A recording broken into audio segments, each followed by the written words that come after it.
প্রিয় দর্শক, আসসালামু আলাইকুম। দর্শক, আপনাদের প্রীতীয় শুভেচ্ছা জানিয়ে শুরু করছি আমাদের আজকের প্রতিবেদন। তো দর্শক, দেখতেই পাচ্ছেন আমাদের সামনে এক আপু বসে আছে। আমরা তার গল্পটা শুনবো। আপুটি খুবই অসহায়। তো জানবো আপু কি হয়েছে, কেন ইউটিউবে আসলেন, তার মুখ থেকে শুনতে চাই। আপু আসসালামু আলাইকুম। ওয়ালাইকুম আসসালাম ভাইয়া। কেমন আছেন? আলহামদুলিল্লাহ, আল্লাহ রাখছে ভালো। আপনার নাম কি? আমার নাম সুমাইয়া। খুব সুন্দর নাম। সুমা আপু, ইউটিউবে কেন আসলেন বলেন?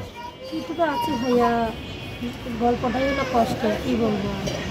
এত কিছু বললে তো আর লোকটা বোঝান যাবে না। গল্পটাই হলো, কপালটাই হলো কষ্টের, এই জন্যই তো প্রতিবেদনের সামনে আসতে লাগছে।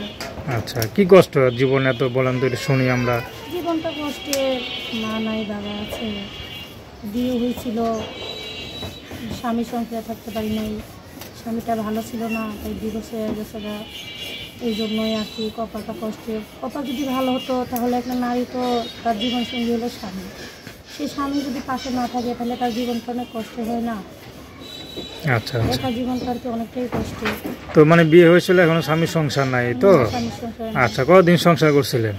1 বছরের মধ্যে ছিলাম, 1 বছরের মধ্যে ডিভোর্স হয়ে গেছে গা। স্বামী আর কি ভালো ছিল না তো, নেশা খেতো, এই জন্য আগে ভাগেই আর কি তালাকটা নিয়ে নিয়েছি। নাহলে জীবনটা যদি আরও শুরু করি, এই জন্য বাচ্চা কাচ্চা হলে একটা ঝামেলা হইব, এই জন্যই আর কি তালাক হয়ে গেছে। মানে বাচ্চা কাচ্চা হয় নাই? না।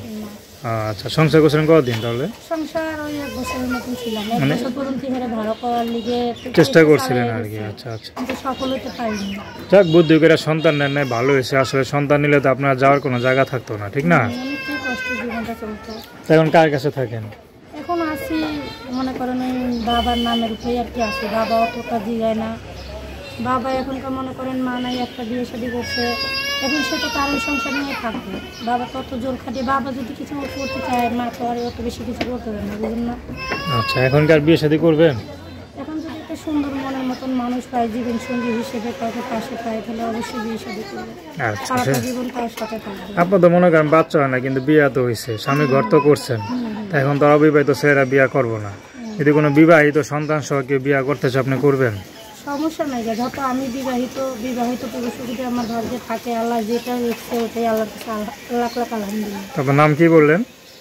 সুমাইয়া। তো দর্শক, তার নাম্বারটা হচ্ছে 013193062441। আমি নাম্বারটা আবারও বলছি, 013193062441। তো দর্শক, প্রেম ভালোবাসা, সাহায্য সহযোগিতা, বিয়ে শাদী করা একান্ত আপনাদের ব্যক্তিগত ব্যাপার। তো আসুন আমরা 5 ওয়াক্ত নামাজ পড়ি, সর্বদা দেশের সেবা করি। আসসালামু আলাইকুম।